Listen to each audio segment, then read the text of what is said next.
In the previous video, I gave you a challenge if I didn't want it on every P, but maybe, just closer down to the end of the section, how could we do it using only what we know so far? Well, the short answer is we can't really do it. You can do it in CSS, but we don't know the selectors to do that yet. And the reason why I say we can't quite do it is because some of these sections don't end with a P. So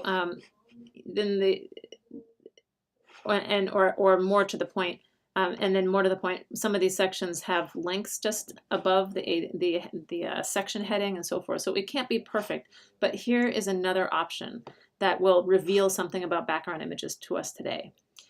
So ignoring what's going on down here at the bottom of the page for a moment, let's just focus on this top part and say, part of styling and choosing selectors and choosing where to place background images is a mental game. Like if I look here and I think about this last paragraph and putting a leaf just on the last paragraph, yes, it's the last paragraph, but what else can I say about it? Well, I can say that it's also just before the next section, right?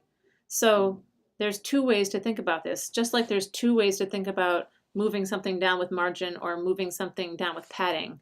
In this case, this could be the bottom of the P, or it could be the top of the H3. It's really impossible to say unless you look in the inspector. So now I'm going to flip my thinking and think, what if I don't put this, what if I don't try to hit the last P, but what if I try to hit that H3 and put the maple leaf at the top center of the H3? Because if I look at it in the inspector, I can see that this is my H3 and it goes all the way across. So that maple leaf could be in the center of the H3, even though there's no text there. And then I could just make sure there's enough space there at the top to make it work. So that's my plan. Now, let's see what is revealed as we work with this idea. So first of all, I loved how this looked, but I'm going to comment it out for now. Bring it back later if you like it. And I would like to add that maple leaf that I had before up to my H3, but I already have a background image on there. Well, it does turn out that you can put multiple background images on the same element, and you separate them with a comma. You have to be a little careful, as we'll see in a minute. URL assets images bg leaf.gif. I should have just copied and pasted that.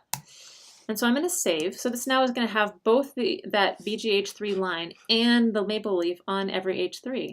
Let's see it in action. So my first thought is, oh my God, it didn't work at all. What went wrong? And then I think, oh no, wait, I see a little bit of some kind of cruft happening up here. So that must be the maple leaf, but I can barely see it. Where is it? Ah, welcome to being a web designer. When you think, where is my image? I swear I just put it on there. Let's have a moment of remembering what we were doing with the positioning of these H3 lines. They're positioned at the left bottom.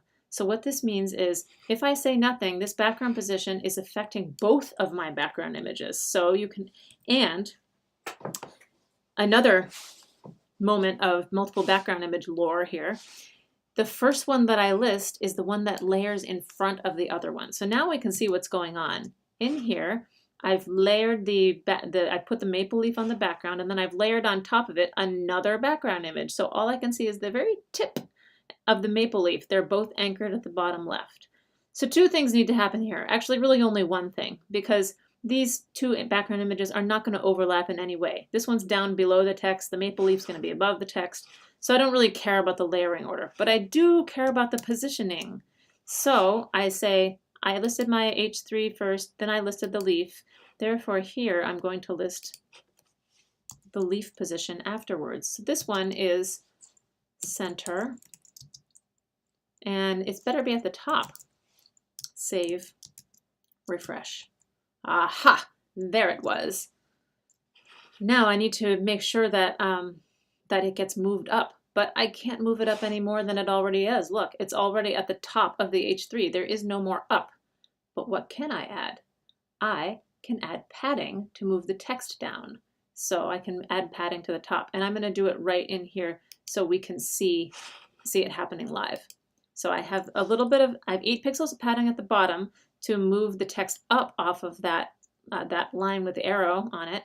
Now I'm going to add a bit of padding to the top.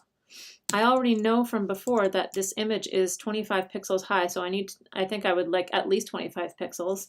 maybe let's say 35 like we did before, 35px. Haha! Now I have something pretty close to what I wanted, right? So I have just that last one in each section. Actually, that looks pretty good. That last section now, each section has one maple leaf. So the only thing that's weird about it is that we have a maple leaf up here at the top too, which is a little strange, but I'm going to say it's okay for now. So what we've just learned, we just learned some interesting things though. I can put multiple background images on the same element. Let's look at the code for a sec.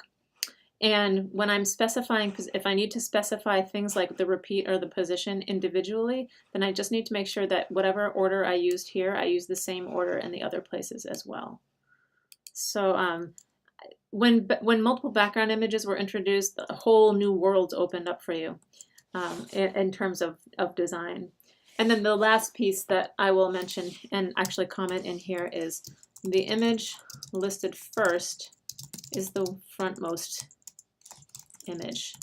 In this case, it doesn't really have any effect because they're not overlapping each other anyway, but if they were, then this one would always be on top because it's listed first, or it would always be in front, the frontmost image. Okay, now I will stop my digression and move on to the link images in the next video.